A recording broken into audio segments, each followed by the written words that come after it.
I'm going to make a case that recurring revenue is, if you are not already profitable from the start of the month with recurring revenue, then that's the thing that you should be focusing on, because it just gives you so many choices. Recurring revenue is the holy grail of all business models.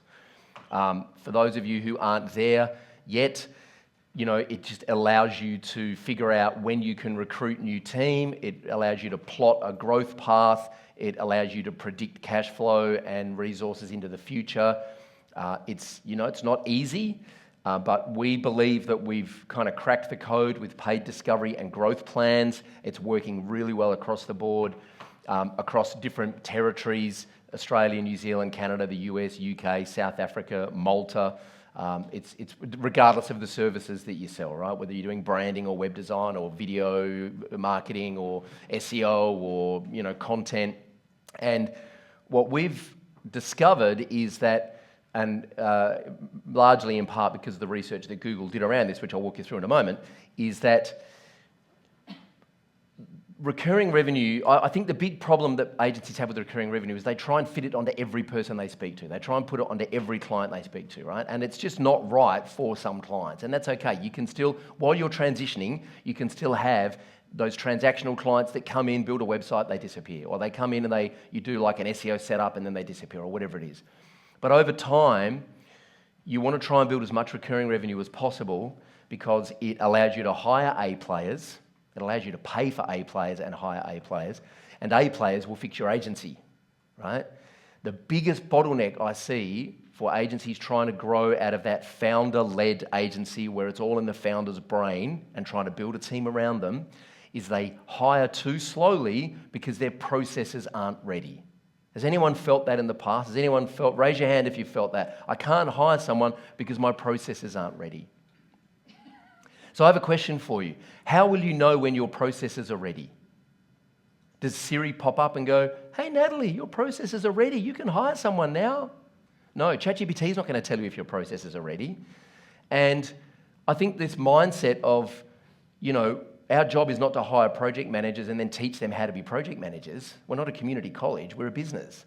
So our job is to find project managers who are really good at what they do, hire them and get them to bring their process with them and teach us how to project manage, because we're shit at project management. Let's face it, we're entrepreneurs, right? We're way too big idea and big picture strategy for that kind of stuff. And that relates to every role in the business, including sales. So if you hire A players, they will bring their experience and their process, and they will actually fix your agency. So here's how it works. Sell digital roadmaps on the front end, otherwise known as paid discovery. Yeah? Sell digital roadmaps on the front end, otherwise known as paid discovery. Quick show of hands, who here is selling paid discovery already in the agency? Quick show of hands.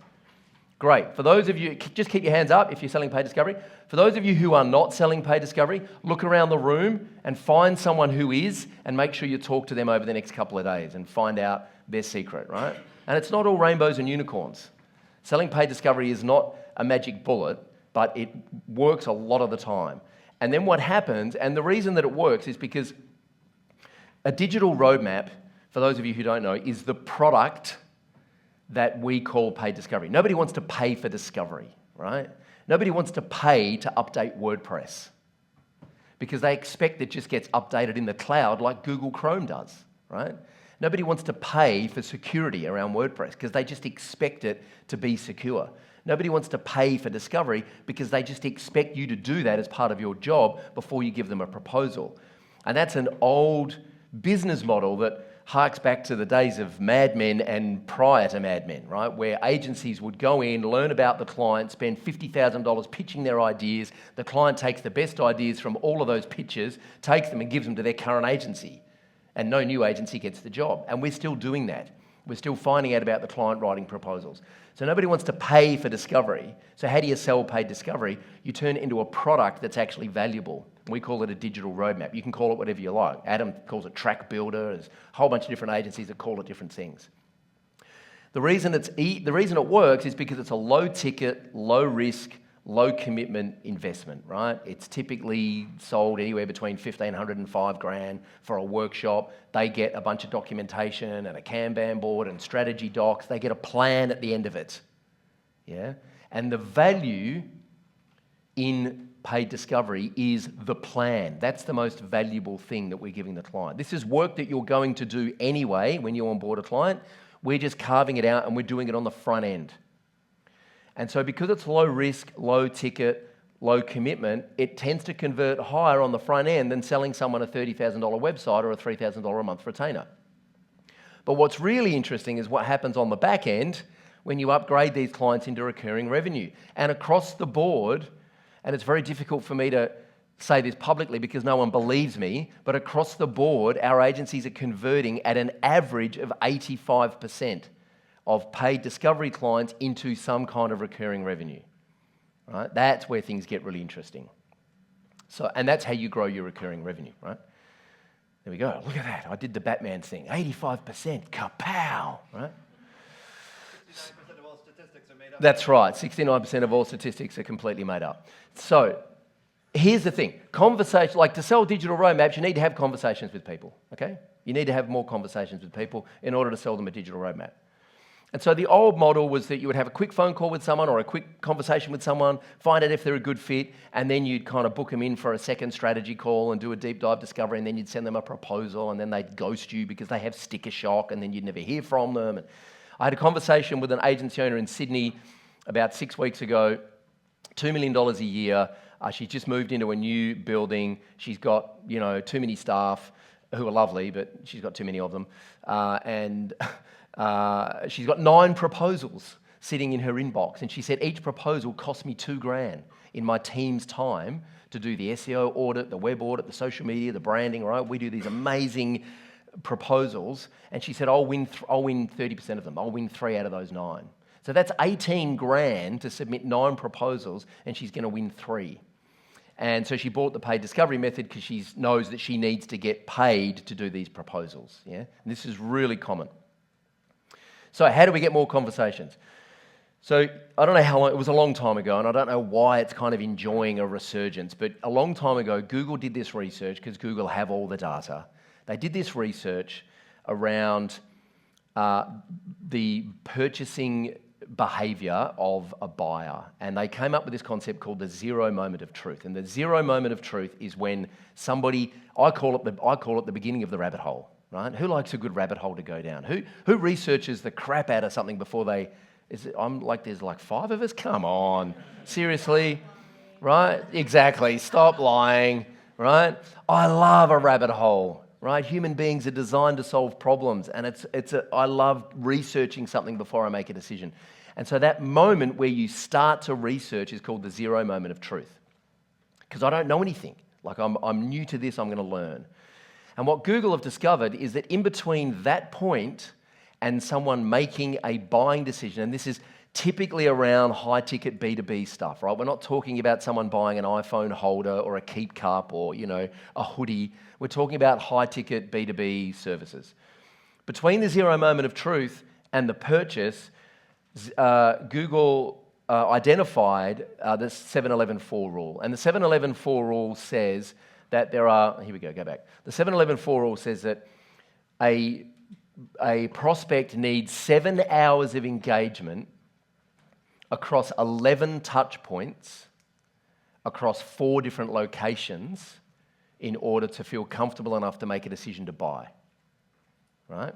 And I'm going to show you what this looks like, and then I'm going to show you how we reverse engineer it and how we can actually create and engineer the 7-11-4. It's actually a lot easier than you think. And this might be my finest work to date. I'm just going to say that, all right? Can you repeat for Eric the 7-11-4? Yes. I can repeat that for Eric, and I can also repeat that for you, James. I apologize for throwing Eric under the bus here. So the 7-11-4 is 7 hours of engagement across 11 touch points across 4 different locations. And when I say locations, I'm talking about platforms. I'm talking about online platforms, right? Which I'll show you in a moment. Now, 7 hours of engagement might sound like a lot, but let's just take one of those hours out because that's going to be the final call that we have someone where they convert, right? That's the final sales call that we have where they convert. So in my world, I'm now down to 6 hours of engagement across 11 touch points and 4 different locations. So here's what it looks like here's what it looks like on the front end, okay? And I'm just going to show you the example from our business, and then someone had a genius idea that Wednesday, implementation day, would be really good to actually start building this. Because, who here uses high level, by the way? You clever monkeys. You can do, in fact, because I'm a genius, I've actually built a snapshot. Sorry, did I just say that out loud? Some things, they come in here and they just come out and the filter's gone. It is, that's right, it is. I built a snapshot in high level for the 7-Eleven for snapshot. And we can talk about that tomorrow and Wednesday, and we can show you how it all works, right? So it's actually quite easy to do this if you're using something like high level. So here's what it looks like on the front end. The first thing that people might see from us is an ad on Facebook. So one location done. Okay, we're on Facebook because that's where everyone is. And so we put our message in front of them on Facebook. So one location, one touch point. Okay, one location, one touch point. There's no engagement here. It's like a 30-second ad. If they click through and watch, they might watch a 10-minute video, right? Perhaps. If they don't click through, then they're just one touch point, one location. If they click through, they're going to come to a page like this. So that's another touch point. Sorry, yeah, it's another touch point and a second location. So now they're on our website, right? So one more touch point, another location. I'm not keeping score here, by the way. I hope someone else is, because I'm not. And then they watch this video, and then what they'll do is, because they've opted in when they watch this video, they're going to start getting emails. So this is a third location, a third touch point. And what they're going to do here is they're going to see some social proof from one of our customers. And if they click that link, they're going to go to our testimonials page, which is actually hosted by Senja. So this is another location and another touch point, right? Just imagine you are the consumer at the moment, and you've signed up, you've watched this video, you get this email, you click the link, you go to another page, it's like a different URL, it's like someone else talking who's not me about the thing, yeah? And then we send you an email that goes to our YouTube channel, and you start watching our YouTube videos, and then you're in our Facebook group. That's another location, another touch point, and you're engaging with the content in our Facebook group. We know this happens because when people are on sales calls with us, they quote the content in our Facebook group back to Damien. They quote our podcast and our YouTube videos back to Andres and Damien. So we know that the long-form content is working. They then go to Spotify. We send them an email and we send them to Spotify where they listen to the Agency Hour podcast, right? So what happens, this is called Omnipresence. What happens is they can't turn the internet on without us appearing somewhere, right? And obviously they're going to see more of our stuff in their feed because they've engaged with the pixel, but we are also engineering this experience where we are drip feeding them more locations, more touch points, more engagement. They're also, at some point, going to be redirected over to Loom, where I make a video that breaks down this spreadsheet. So that's another location, another touch point. I don't know how long, this is like a 11-minute video, right? So there's another 11 minutes of engagement. So they listen to a couple of episodes of the podcast, they watch this, they watch some YouTube videos, right? They've had a call with Andres, they're reading emails, counts towards engagement. So it doesn't take long to get the 7 hour. I mean, we've already blown past the touch points and the locations. We're probably up to 4 or 5 hours of engagement now before they've had a call with the sales team. Okay, they go to our website where we have long-form blog posts, which we use Surfer SEO to write, which is a freaking amazing tool, by the way. If you guys aren't using Surfer SEO, you should definitely check it out. In fact, if there's enough interest, I'll show you on Wednesday, implementation day, or even tomorrow, I can show you how I'm using Notebook LM and Surfer SEO to produce incredible amounts of really highly targeted content that just builds a brick wall around our prospect. So, because what I want people turning up, and what you guys should all be aiming for, is people turning up to a sales call, quoting your methodologies back to you. We have people turning up on our sales calls who want to learn how to sell paid discovery. Right? They can't get that anywhere else. They want to know how to roll out growth plans because they've been in our Facebook group, they've listened to the podcast, they've watched YouTube videos. So they're not turning up saying, I need a coach for my web design agency, Because if they do, then we're one of many. But if they turn up and they say, we want to learn how to sell paid discovery and how to turn paid discovery into growth plans and grow our recurring revenue, then we're one of one. There is no competition because we're talking about something very specific that our competitors aren't talking about. Make sense? So then they go to a calendar page, right, and they book in. This is another location, another touch point. Yeah? So the question is, would you like to engineer this experience and make it intentional? Yeah? This is where you go, yay, Uncle Troy, yay. Yeah. Excellent. See? Just not quite enough love as a child, right? So, words of affirmation are my love language, yeah? All right, so let's get to work, and I'm going to show you how we do this. And I'm going to do that in the old whimsical. Here we go. So let me just zoom in a little bit. Now, we've actually got 3 7-11 4 campaigns, and I'm just going to break this down. There are three conversions that we aim for. One is a lead, someone who opts in, who wants to learn more about what we're on about. And the second is when someone applies to have a call with us. So, full transparency. At the moment, we're testing 2 funnels. They are neck and neck. They're basically producing the same results. One is where people just book in our calendar. The other is where they have to fill in an application form before they book in the calendar. Because we get a lot of unqualified prospects booking our calendar, and then we have to politely say, look, we're not the droid you're looking for, right? Which is just a waste of everyone's time. So when you put an application form in front of the calendar, our theory was that call volume would go down, call costs would go up, but the quality would be higher. The reality is call costs and volume are the same. It hasn't impacted our call volume or our call costs at the moment, which is great. So this campaign here is specifically designed, the one I'm about to show you, is specifically designed to take people from a new lead opt-in to an application, okay? Now the good news is, because I'm a genius, once they fill in the application, we have a second campaign to get them to go and book in a call on the calendar, right? Because a lot of people apply and then just don't book in the calendar. Yes, Eric? Sure, I'll get you a copy of the whimsical, but you can take as many photos as you like, 100%. But I'll make sure that we get everyone a link to this whimsical where you can check it out, right? Now, once they book in the calendar, we also have a third campaign set up to increase show-up rates, because yes, Braden. About the quality, you said you got 2 different methods. Yeah. Yeah, good call. Good call. And it would be you that remembered, right? No, it's good. No, I love it. Thank you.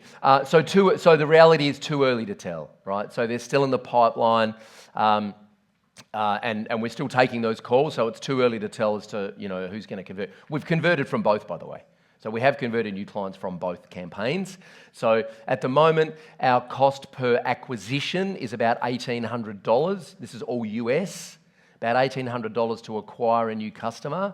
They're worth 10 grand is a starting point. So ROAS is about just over 6 times ROAS on revenue, and we're typically collecting about half of that up front. So cash collected is about just over 3 times ROAS on cash collected and about 6 times ROAS on revenue, right? So we're just scaling up ad spend now. But we've still got deals in the pipeline that haven't closed yet, so we're still waiting to have enough data to know which campaign we're going to turn off.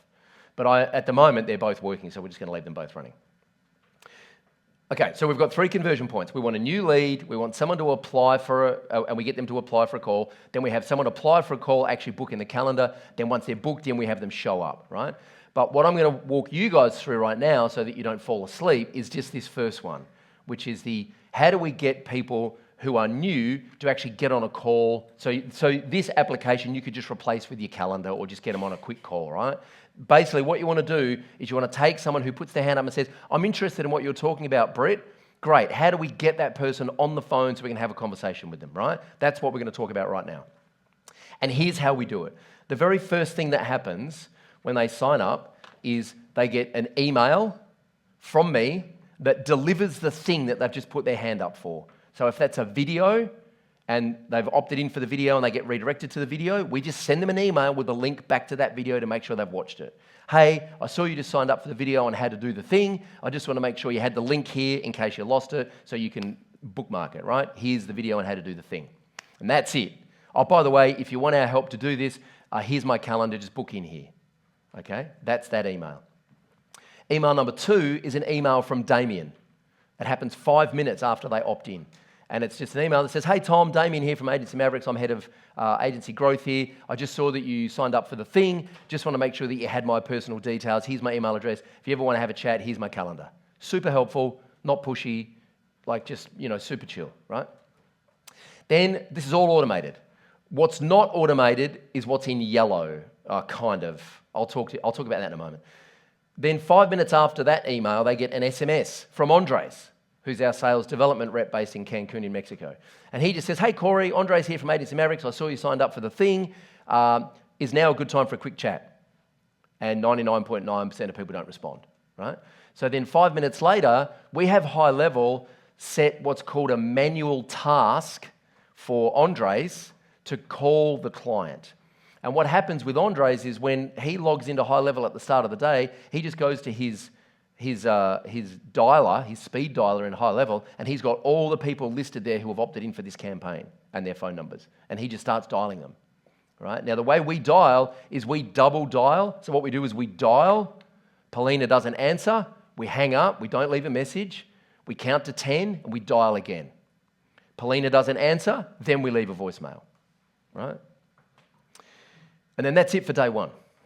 Make sense? Any questions so far? Yes, Scott. Quick question on where you said the text message. Oh, sorry.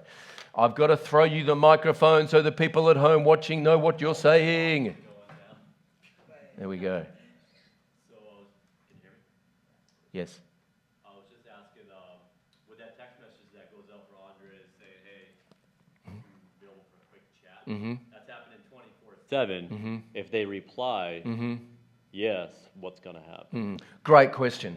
So the advanced version of this, which we run an AI bot called CloseBot that can, and for that exact reason, so that because we get a lot of interest in Australia and New Zealand and the UK, and sometimes there's like 12 hours before Andres can get to them, or if it's the weekend, it's longer, right? So we run CloseBot, which is an AI bot that integrates in with high level.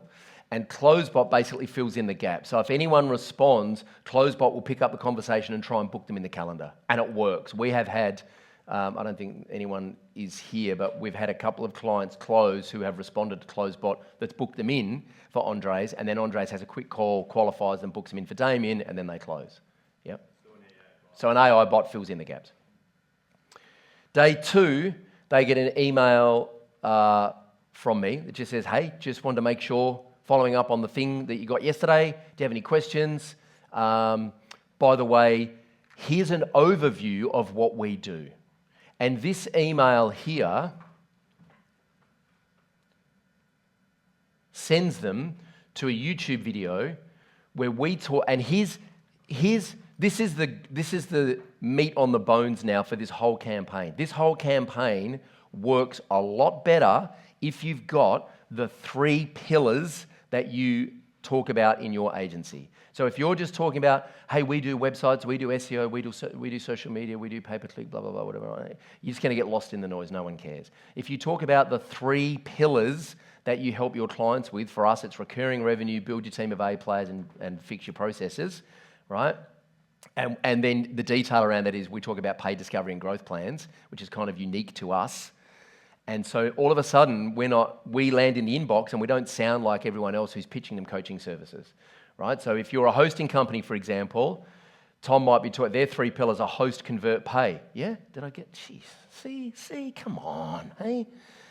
Their 3 pillars are host, convert, pay. So if Tom's running this campaign, which I know he's going to now because I'm a genius, that he'll be talking about host, convert, pay. So now all of a sudden, he doesn't sound like every other hosting company, right? There's a unique identifier that he can talk about. We'll talk a bit more about the 3 pillars over the next couple of days. But if you don't have 3 pillars of transformation that you talk about in your agency, that's something that you want to get dialed in. So this video on day 2 just says, hey, by the way, I saw you got the thing yesterday. If you have any questions, here's my calendar. Here's a video that explains what we do and who we do it for. And it's just a YouTube video of me talking about the 3 pillars, right? It's about 6 minutes long. So it's a touch point, it's a location, and it's more engagement, okay? So they get the email, they click on it, they go to YouTube. What happens is I'm now telling the YouTube algorithm that this person is interested in my video because I'm sending them to YouTube, right? If I send people back to a Facebook post on our business page or my profile, which I do, I send people to videos on my profile, I'm telling the Facebook algorithm that James Murgatroyd is interested in my content. I wish you'd stop doing that. I know, I'm sorry. Right? Because, so I'm training the algorithms that these people are interested in my content because I'm giving them emails with links that go to those platforms, okay? So I'm not letting the algorithm decide. I'm intentionally, we've got 45,000 people in our email list that we're emailing every single day and sending them off to different social platforms. So I'm just constantly training the algorithm that these people are interested in this type of content. Go find me more people that look like them and show them my content, right? That's what the algorithm wants, because YouTube and Facebook, believe it or not, what do? They want eyeballs to stay in the platform. So, for years, what I was trying to do is get people off Facebook and off YouTube to my website. Yeah? And because I'm a slow learner, it's taken me a minute to figure out what I should be doing is just sending people back into those platforms because they have the data and their algorithms are smarter than my pixel, right? So, day 2, the only other thing we do again is we just assign a task for Andres to double dial. Okay? Day 3, what we do is we send an email, and this email, which is the 4th email they now receive from us, is a deep dive of pillar number 1, which in our world is the Loom video that breaks down how to grow 7 figures in recurring revenue, and we walk them through the Google sheet, right? The revenue growth plan Google sheet. It's a deep dive of the first pillar, okay? So I'm sending them to a different platform. And then instead of outbound dialing them, instead of setting a task for Andres to outbound dial them, we leave them a ringless voicemail. Does anyone know what a ringless voicemail is? Hands up if you know what a ringless voicemail is. Okay, so for the rest of you, you get a voicemail on your phone, but your phone never rings. You just go, oh, I've got a voicemail. And the voicemail is generic. It's just me saying, hey, Troy here from Agency Mavericks. We've been trying to get hold of you over the last couple of days because we've got some more free resources. Can you just respond to one of our text messages so that we know that you've got our messages and we can have a quick chat? I don't say their name, and I just record that as an MP3, and that gets sent to everyone in that campaign, right? It's a ringless voicemail. Yeah, this is all through high level, yeah? And then they get the second SMS. On day 3, they get the second SMS from us, which is from Andres. Hey, Corey, just want to check in that everything's going all right. By the way, we just left you a voicemail. 5 minutes after we send the ringless voicemail, we send them a text letting them know that we just left them a voicemail. Like, oh, really? Shit, I didn't hear my phone ring. Oh, what's this all about?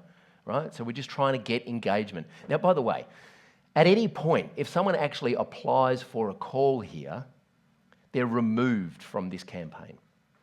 Yeah? There's just a goal in high level that says, if anyone fills in this survey, this application survey, then remove them from this campaign and stop all this nonsense, right? The only way it won't work is if they fill in the application survey with a different email address, right? Then we have no way of knowing. Okay, email, day 4, things get really monotonous now, right? Day 4, we send them the 5th email, which is a deep dive of pillar number 2, which in our world would be, building your team, right? Or it might be around paid discovery, I can't remember. And then we, again, just assign Andres a task to double dial them. The next day, same thing, a deep dive of pillar number 3, and then a double dial. And then day 6 is social proof. We send them a podcast episode with Simon Chin, one of our customers, and then a double dial. And then, here we go, Johnny doesn't know this. Email number 8 on day 7 is a podcast episode where Johnny interviewed Jen, 2 of our coaches, who have also been through the program and started out as clients, right? So that's like the circle of life is now complete, right? Oh, this could be you one day, right? More social proof, and also introduces them to more people in the company in different time zones, right? To make us look more legit.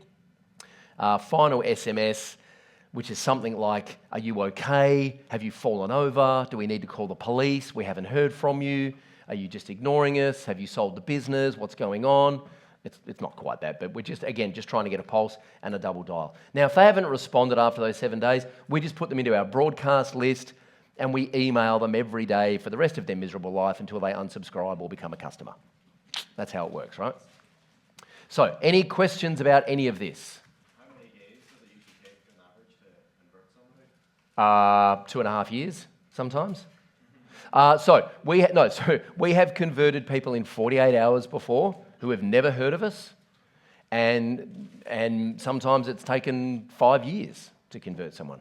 So, so once they go through this fairly, I'd say aggressive. It's not aggressive. Like none of the language in this is aggressive, right?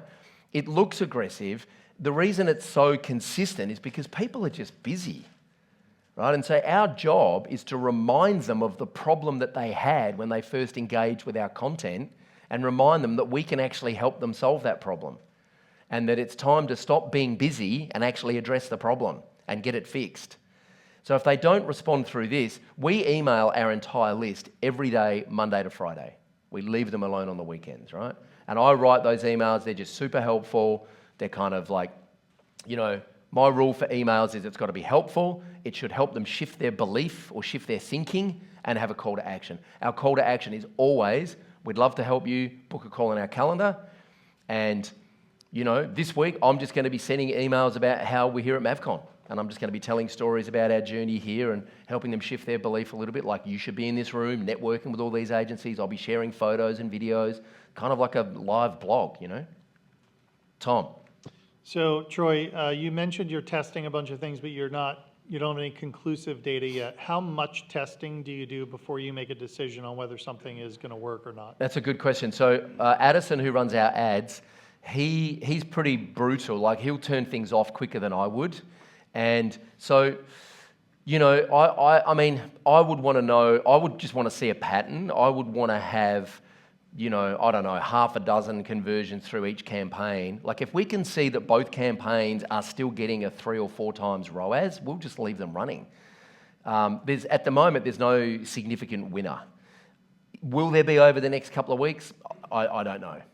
My personal preference would be to leave the application in front of the calendar, just because I've seen the impact of having the calendar wide open for anyone to book in. So what we used to do is have a calendar and then have a form in that calendar that people would fill in.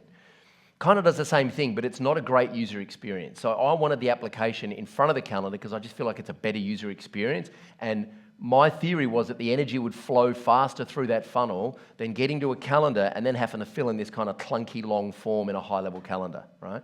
The surveys in high-level are great because they're paginated, they're kind of like jot form. You're just going to go through one question at a time. It's just a really nice experience, and it's conversational. My theory is that momentum breeds momentum. So if they're like booking in and then there's like all these questions and tick boxes, it slows them down. And that was my theory, partially to get more qualified applicants, but also just to make a better user experience, which I think is better for the brand. So the jury's out. I don't know. I might have an answer by the end of the week. Yes, Lindsay. Have you experimented with stretching out the timeline on this, or having a few further out, like a month or 2 down the road, whatever the problem was on day one probably hasn't been solved unless they did get to the application? Have you played with So down the line? typically what happens is after this, they'll just go into our broadcast sequence and they get an email every day anyway. So, I haven't, and this is relatively new for us, so we haven't experimented with, we haven't got people in this campaign who are 3 months old. So we may do that because all of the, what they respond to is collected as custom fields in high level and tagged, so we can segment that. And we do have segments in the database, but at the moment we're just sending the same emails to our entire list every day. Yes, James. I'm curious because I get a lot of spam on my intake form. Have you noticed a difference when using the survey of a form, the reduction in spam? I haven't noticed any difference at all. We don't. What's the intake form? Is it a high-level intake form? Yes, a high-level intake Yeah, form, right. and then the second step is the calendar. Interesting. I just get a lot of people wanting to sell me ads or other agencies trying to sell me services. Oh, no, Right.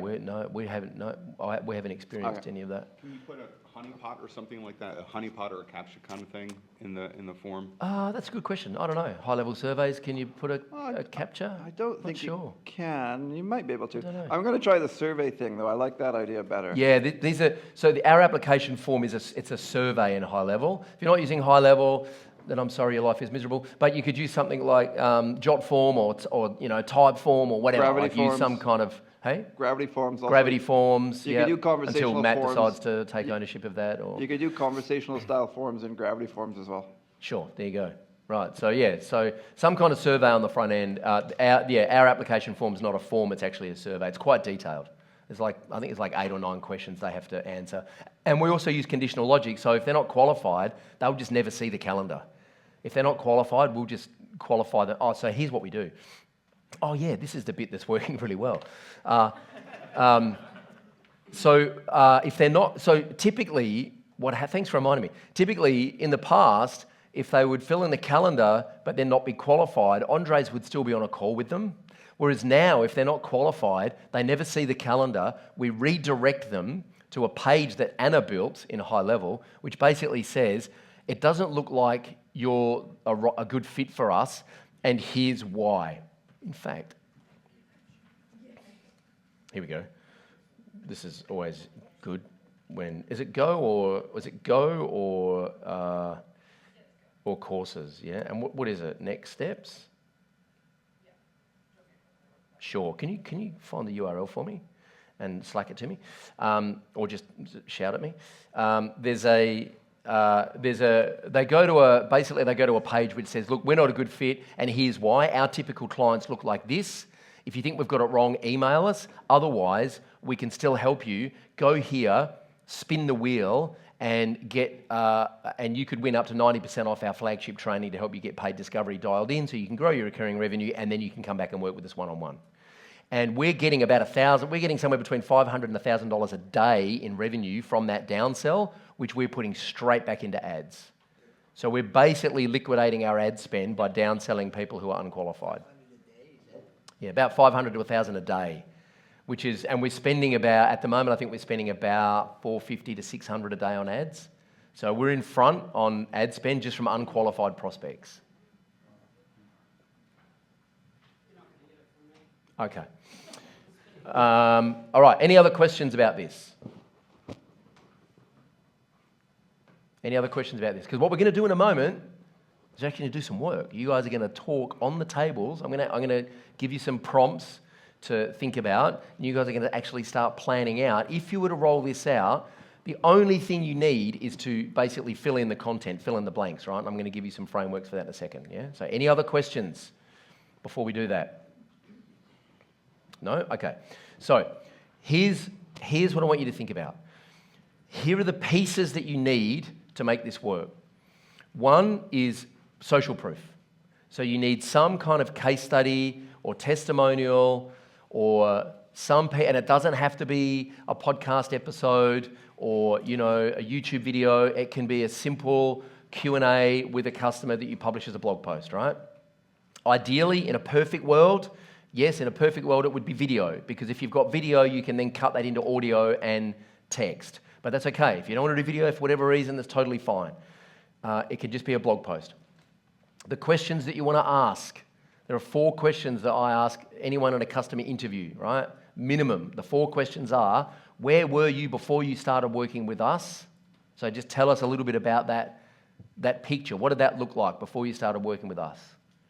Why did you choose to work with us? What was the one thing that actually got you over the line to decide to work with us? The third question is, what happened specifically? I don't want to hear, Troy was really nice and he turned up on time and he's really lovely and he's got that good accent and all that kind of stuff. That's useless. I want to know specific transformational data of what changed as a result of working with us. And the fourth question is, what would you say to someone sitting on the fence? Right? If you just get answers to those 4 questions and then you remove the questions and just use their answers and get ChatGPT to turn it into a blog post, then you're good. Here we go. All right, here we go. Here's the page, right? This is the downsell page, okay? Looks like you don't qualify to work with us one-on-one. However, we can still help. Read on for details and a secret offer. We typically do our best work with these types of clients, right? If you believe we got it wrong and you believe you qualify for our one-on-one mentoring, please email us, let us know. Otherwise, spin the wheel and you could win up to 90% off our flagship training. So they go to spin the wheel, they click on this, they go to a sales page for paid discovery, and they start scrolling around down here. And once the page loads, they get the spinning wheel. And then they opt in for the spinning wheel. 90% of people win the 90% discount, and 10% win a 75% discount. So everyone's a winner, chicken dinner, yeah? What's this wheel spinning stuff? Yeah, this is called the wheel of pop-ups. Is this Right. WordPress? No, it's not WordPress. Is that high level? It's not high level. No, it's called the wheel of pop-ups, and it works. People spin this wheel, and as I said, like we're selling one or two of these every single day, and then on the back end of this, there's an upgrade, a $497 upgrade to the growth plan method, right? So we sell one of these for $200, and then the upgrade, that's a $600 US cart value, which is basically what we're spending on Facebook ads. So we're liquidating, right? Which is great. Okay, so social proof. Here's what you need to make this work. You need social proof, right? Some kind of case study testimonial. The other thing you need some long-form content to send people to. Again, it doesn't have to be video.